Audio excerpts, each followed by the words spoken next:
In this tutorial, we're going to look at how you can find past sales or current listings, group all of the inspections and inquiries together of those multiple properties, and then target them with an email or an SMS.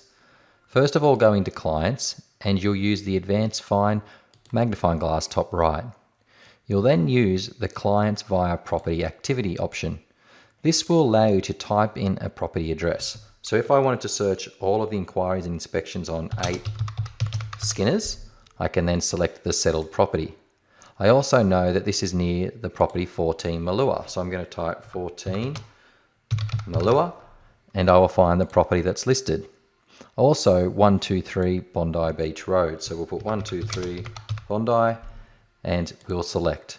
So we have 3 properties that I would like to find all the inspections and all the inquiries for. I then select the Apply Filter option, and it will locate all of the buyers who have had any inspection or inquiries on those 3 properties. Now that I have the list, I can use the Send, SMS, email, or letter function to communicate with that group of buyers.